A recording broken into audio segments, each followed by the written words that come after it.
Hey everybody, Dr. Sanders here with another tip for you today. Have any of you ever been experiencing pain, specific pain in the knee that is in this area right here? It can be kind of annoying pain, especially for those who are highly engaged in running or intense athletes who do squatting, CrossFit, those kind of things can develop pain in this area.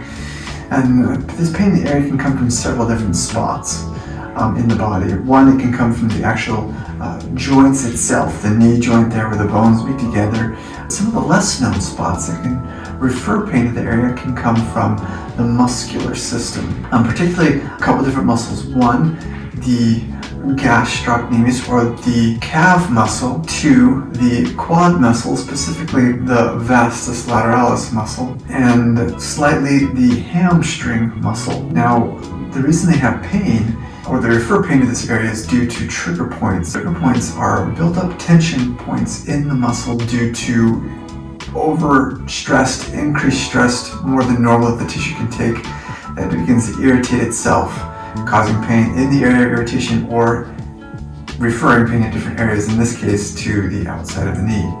So I want to show you a couple different ways you can help to minimize those trigger points so that they don't build to a point where they cause pain and interfere with your daily routine or exercise routine, because not able to exercise can be quite a blow to the mental health if we have to stop that.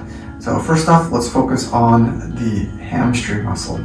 Hamstring muscle is on the back, or the biceps femoris is part of the hamstring muscle. So for this work, we're going to use today is a lacrosse ball. Highly recommend using a lacrosse ball as it is portable. And it's firm, but not too firm, and it's rubbery, so it doesn't slide as well. It sticks pretty good or rolls pretty good against the skin.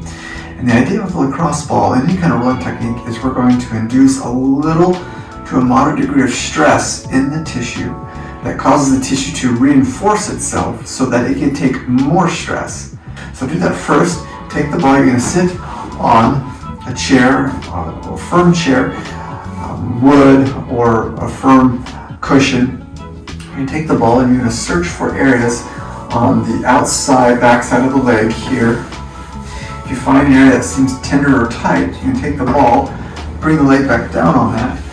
Then on top, you're going to place both hands over the area where the ball is on the bottom, apply medium to moderate pressure, and then extend the leg straight. You'll start to feel tension right where that ball is. If you want more tension, you push a little bit more.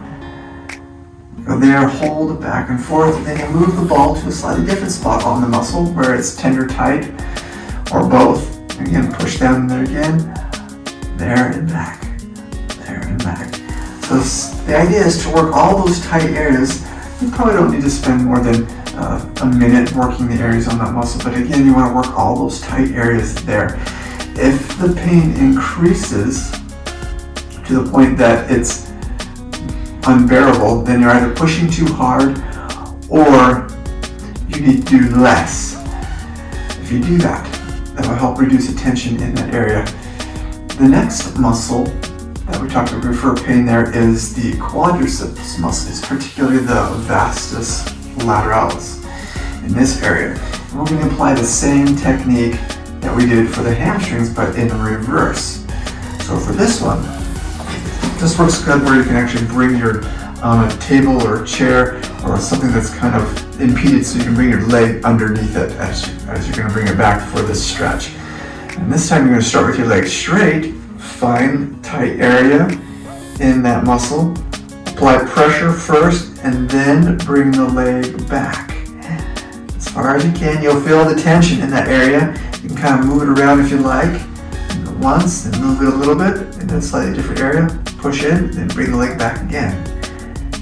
And you'll do that again as you work all the muscles in the area, and you can feel free to work the top as well if you also have other leg issues. Feel free to do that per session. And the last one I want to show you is the gastroc using the ball. I'm going to demonstrate here on the table, but you can do this on the floor anywhere. And same kind of thing, is since it's kind of on the outside, the gastroc has two kind of heads as well as the hamstring does. So we're going to focus working on the lateral part if we're more focused on the pain here. And it's pretty simple. Once again, you find the area here, And this one you just apply simple pressure, you just roll back and forth. Or you can point your toe, apply pressure, and then bring your toe towards your head, like that. Move it again, point your toe first, apply pressure, and then bring the toe towards your head. If you want more, you just put your leg on top of each other, which will really turn it on, but I recommend just doing one leg at a time. For most of my patients, I recommend doing this if they have active pain in that outside of the knee area, doing about 3 or 4 times a day, that minute rolling out each one of those tissues. It should start to decrease that intensity of feeling within the first 5 to 7 days. If it doesn't start to reduce down then, there may be deep-rooted trigger points that need more than just rolling to actually get them to release. And we here at Integrated Health Solutions have a wonderful technique called medical acupuncture or dry needling that helps to get deep into those tissues to release the hard to reach ones when rolling. So if you're not getting quite the results, starting to get the results within the first 5 to 7 days, give us a call. You can make an appointment online by going to www.ihscity.com and set an appointment to release that tension in your knee so you can get back to running and doing the activities you love.